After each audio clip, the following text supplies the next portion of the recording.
Saudara-saudara pendengar yang kami kasihi dimanapun Anda berada, Anda kembali bersama kami pada acara Telaga Tegur Sapa Gembala Keluarga.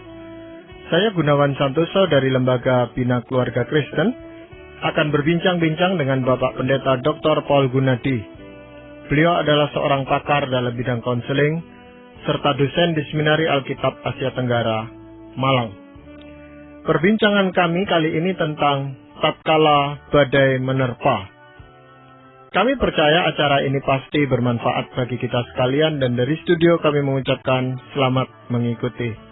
Pak Paul, ada banyak orang yang mengumpamakan kehidupan ini seperti naik perahu atau kapal gitu Pak Paul. Dan itu kita semua tahu bahwa di dalam perjalanan itu ada satu risiko, yaitu badai, gelombang yang tinggi dan sebagainya. Itu bagaimana menurut pendapat Pak Paul sendiri? Saya kira perumpamaan itu perumpamaan yang baik ya Pak Gunawan. Sebab memang seperti itulah kehidupan kita. Kita akan naik ke perahu, kita akan berlayar, dan benar-benar dalam pelayaran itu kita harus siap untuk menghadapi segala macam kemungkinan. Kita mungkin melihat dan bisa mendarat di daratan yang tenang, tapi ada kalanya kita harus melewati badai. Nah, saya kira kita mesti memikirkan ya hal-hal apa yang mesti kita persiapkan agar tatkala badai menerpa kehidupan kita, kita bisa menghadapinya. Iya, hal ini mengingatkan kita akan suatu kisah yang dicatat di dalam Injil itu Pak Paul. Tentang Tuhan Yesus yang bersama-sama dengan para murid itu Pak Paul naik perahu, tiba-tiba ada badai. Pak Paul bisa uraikan itu Pak? Betul sekali Pak Gunawan. Itu diambil dari Matius pasal 8 ayat 23 hingga 27. Saya akan coba menguraikannya dan nanti dari semua firman Tuhan ini kita akan menimba beberapa pelajaran yang sangat bermanfaat. Ayat yang pertama di sini berkata, lalu Yesus naik ke dalam perahu dan murid-muridnya pun mengikutinya. Nah, ini yang saya ingin angkat adalah, Pak Gunawan, kadangkala kita bertanya-tanya kepada Tuhan sewaktu musibah menimpa kita ya. Kenapa Tuhan yang sudah tahu ini akan terjadi, membiarkan ini terjadi? Misalkan, ada sekelompok anak-anak Tuhan yang ingin pergi ke suatu tempat. Sebelum pergi, mereka berdoa terlebih dahulu meminta perlindungan Tuhan. Namun di tengah jalan terjadilah kecelakaan. Dan dalam kecelakaan itu misalkan ada yang meninggal dunia. Nah, saya kira pertanyaan yang muncul secara alamiah adalah, mengapakah Tuhan tetap mengizinkan kami pergi? Meski Tuhan sudah tahu bahwa di perjalanan akan ada kecelakaan. Nah, saya kira ini juga yang terjadi ya pada kisah Tuhan bersama dengan para murid diterpa badai di danau. Tuhan sudah tahu akan ada badai. Dia adalah Tuhan. Tidak ada yang tidak diketahuinya. Tapi dia tetap bersama murid-muridnya pergi berlayar. Nah, jadi dari sini kita bisa simpulkan satu hal, bahwa persetujuan Tuhan tidak berarti pelayaran tanpa badai. Kita harus selalu ingat itu. Tuhan menyetujui kita untuk melakukan sesuatu, tapi itu tidak merupakan jaminan bahwa tidak akan ada halangan, tidak akan ada masalah yang nantinya kita harus hadapi. Dengan kata lain, kita jangan sampai selalu kilas balik dan menyesali. Kenapa kok saya ajak anak saya? Kenapa kok saya biarkan dia pergi? Dan, sejumlah kenapa dan kenapanya lagi. Jangan, sebab yang Tuhan sudah rencanakan akan terjadi. Dan meskipun Tuhan tahu, Tuhan tetap izinkan. Sebab kenapa? Sebab memang itu dalam rencananya. Ya, tapi apakah itu berarti kita harus selalu was-was atau waspada, Pak Paul, terhadap segala kemungkinan yang bakal terjadi itu? Saya kira kita sebaiknya tidak selalu hidup dihantui oleh kemungkinan buruk. Jangan sampai kita akhirnya berjalan dalam hidup ini terlalu berhati-hati. Seakan-akan siap sedialah kalau-kalau nanti ada bahaya yang akan mengancam kehidupan kita. Saya kira yang penting adalah kita menjalaninya dan kita tahu kita berjalan dengan Tuhan dan di dalam Tuhan. Nah, apapun yang terjadi, ya kita sadari bahwa Tuhan akan bersama kita.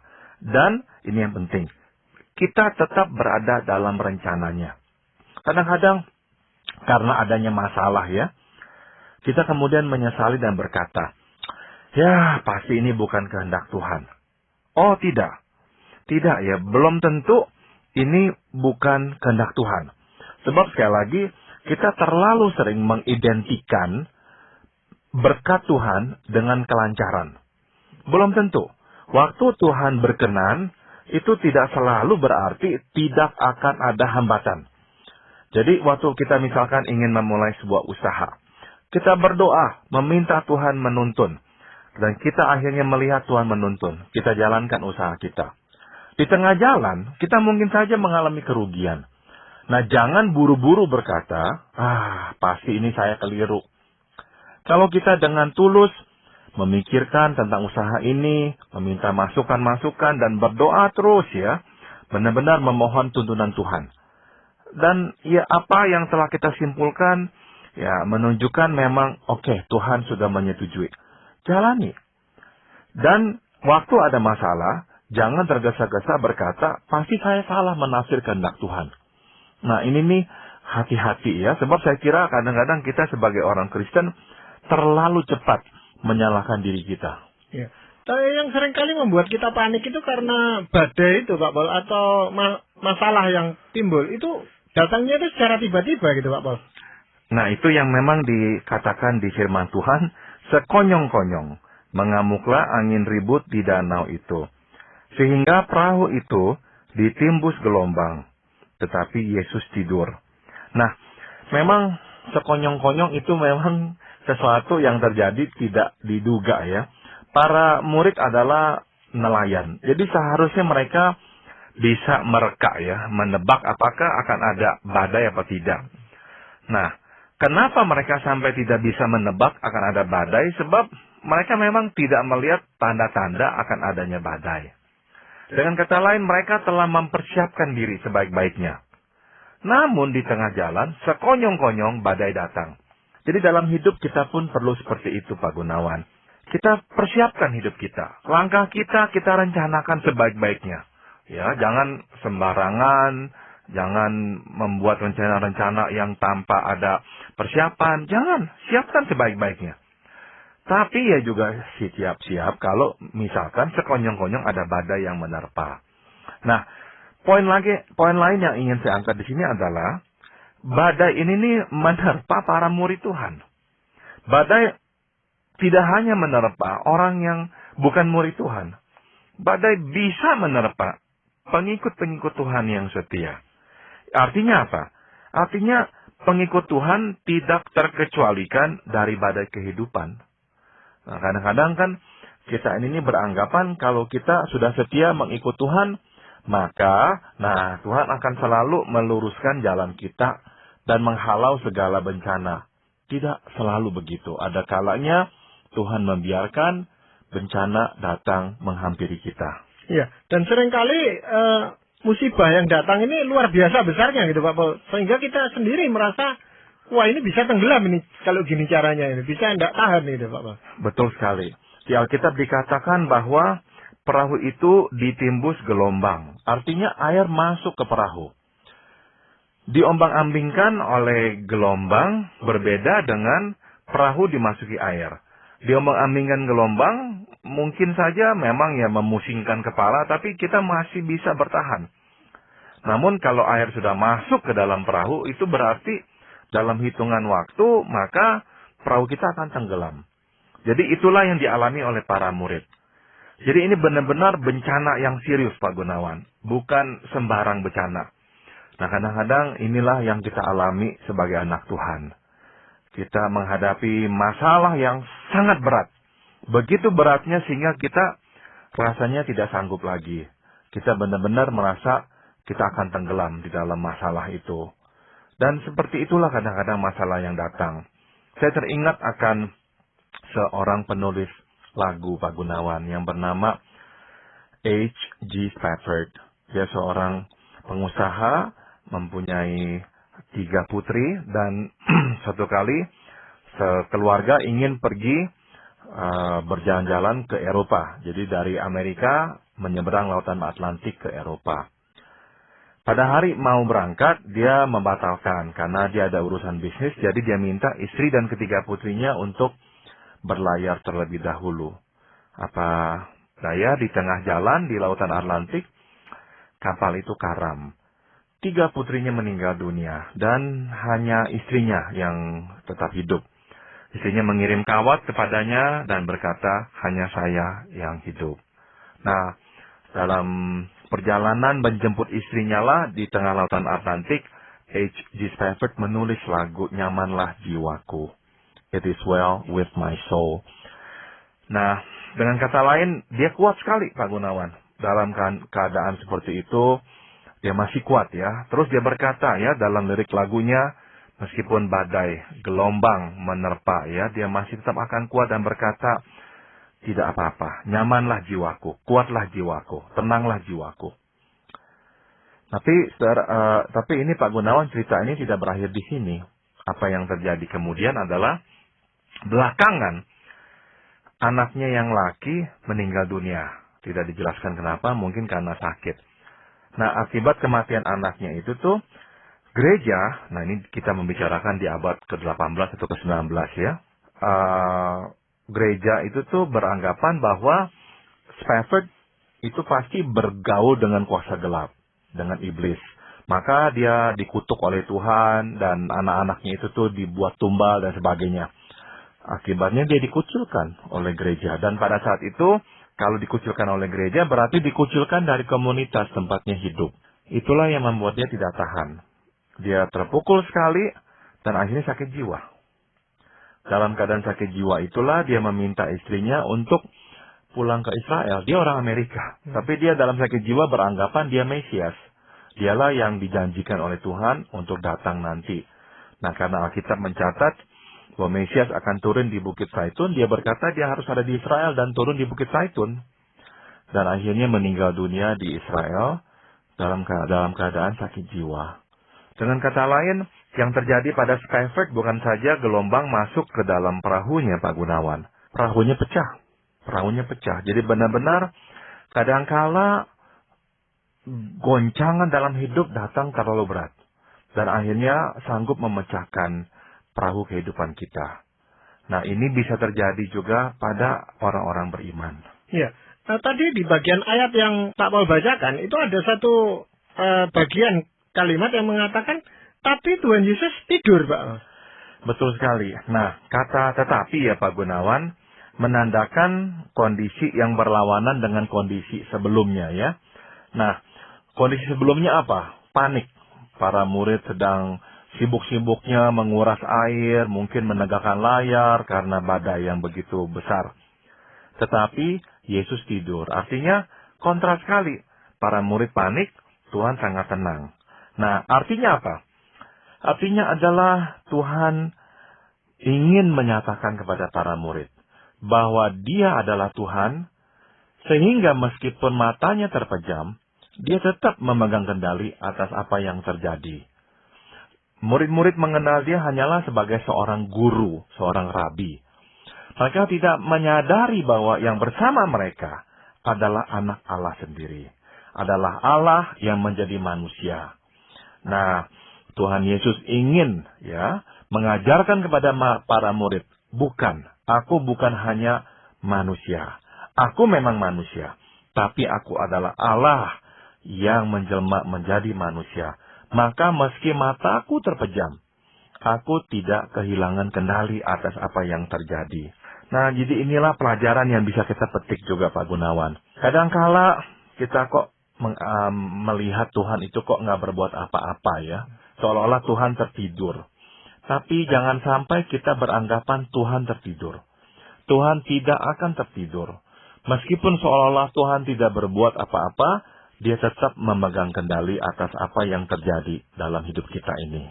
Nah, Pak Paul, ada bagian lain di dalam Alkitab yang mengatakan bahwa Tuhan itu tidak akan mencobai anak-anaknya itu melampaui kekuatannya. Tadi contoh yang Pak Paul sebutkan mengenai seorang pengarang lagu Nyamanlah Jiwaku itu, Pak Paul. Kok bisa sampai seperti itu, Bapak?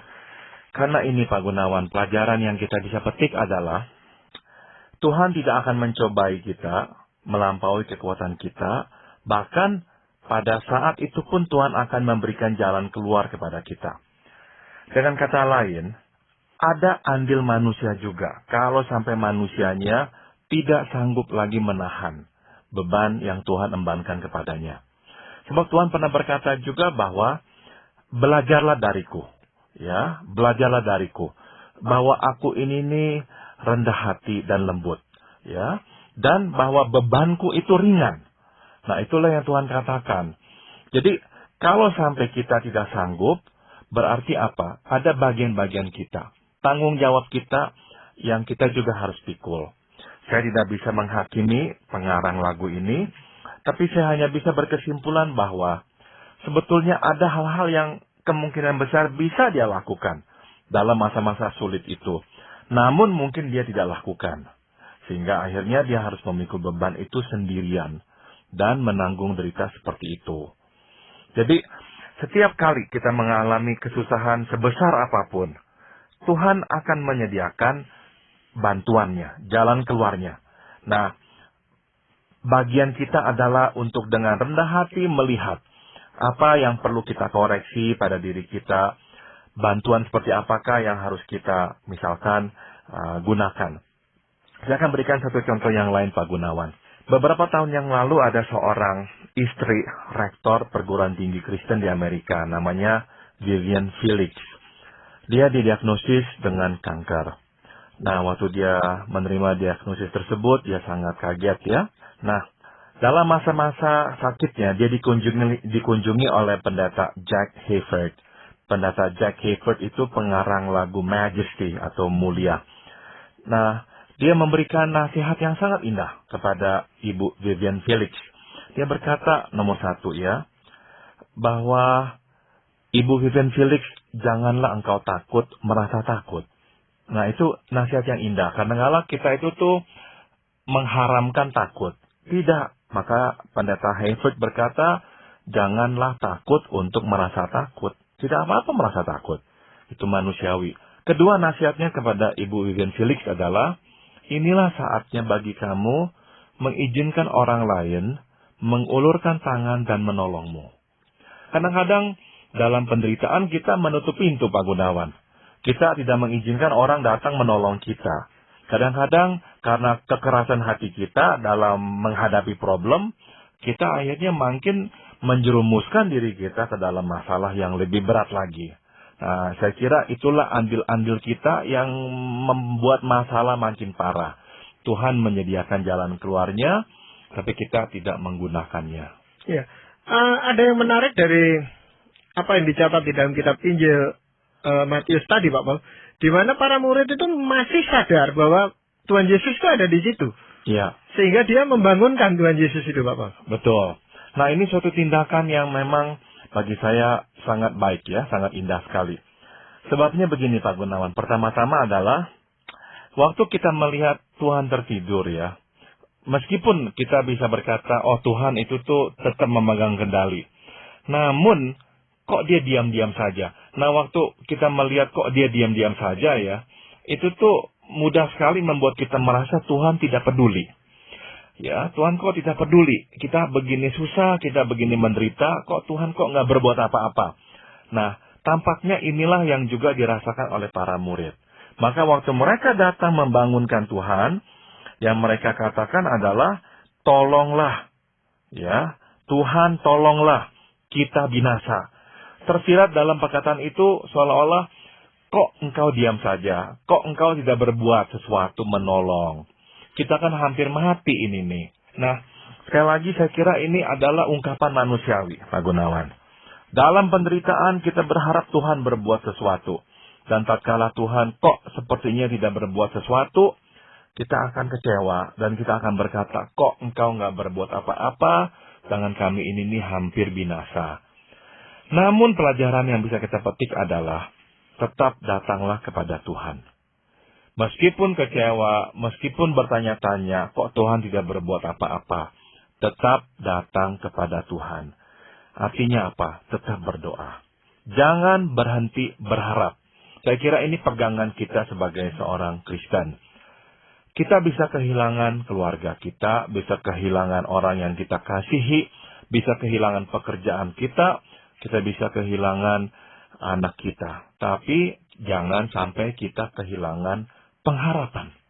Sebagai orang beriman, jangan sampai kita kehilangan pengharapan. Pengharapan apa? Bahwa Tuhan mempedulikan kita dan Dia sedang berbuat sesuatu. Ada rencananya yang sedang berjalan, yang mungkin tidak kita pahami. Ya, itu di dalam saat-saat yang tenang, yang lancar, itu kadang-kadang memang kita bisa hayati itu, Pak Paul. Tetapi pada saat-saat panik, seperti yang tadi dialami oleh para murid, itu seringkali orang justru mungkin di dalam kepanikannya itu menjebur ke dalam danau atau meninggalkan kapal dan sebagainya, Pak Paul. Betul sekali.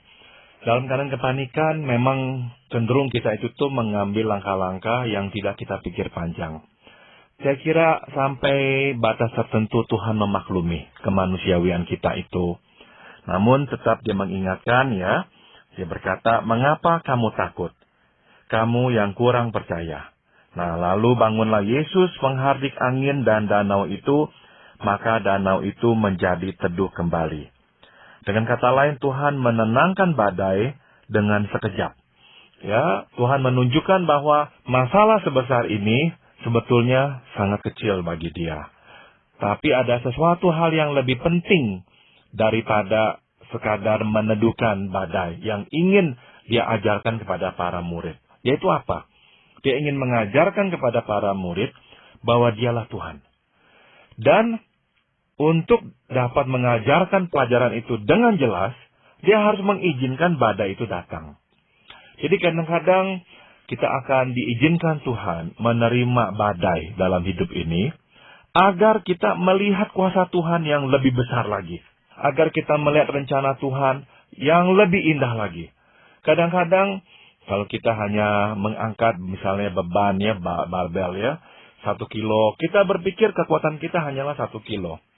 Waktu kita bisa mengangkat 5 kilo, barulah kita sadar bahwa otot kita itu tuh cukup kuat bisa mengangkat 5 kilo. Maka kadang Tuhan menghadirkan masalah yang besar agar kita menyadari betapa kuatnya, berkuasanya Tuhan kita. Sebesar apapun masalah itu, Dia bisa menghardiknya dan meneduhkannya. Ya, kadang-kadang kita tidak sabar gitu menantikan Tuhan yang menghardik. Kita sendiri yang menghardik. Dan menghardiknya itu kadang-kadang juga memakai nama Tuhan, Pak. Itu gimana, Pak? Misalnya saja anak sedang sakit dan sebagainya. Seringkali orang mempraktekkan hal seperti itu. Saya kira kalau kita berdoa ya dan meminta Tuhan menyembuhkan dalam nama Tuhan Yesus, tidak apa-apa. Ya. Jadi silakan berdoa. Atasnamakanlah Tuhan Yesus. Mintalah kesembuhan atas orang yang kita doakan itu, ya, tidak apa-apa. Tetapi tidak mengambil alih posisi Tuhan, itu yang penting, Pak. Betul sekali. Yang penting kita tidak mengambil alih posisi Tuhan. Nah, di sini apakah ada perbedaan pandangan antara Tuhan Yesus dan para murid itu menghadapi realita kehidupan seperti itu, Pak? Saya kira ada, Pak Gunawan, dan inilah pelajaran pertama yang bisa kita petik ya. Yaitu ini nih.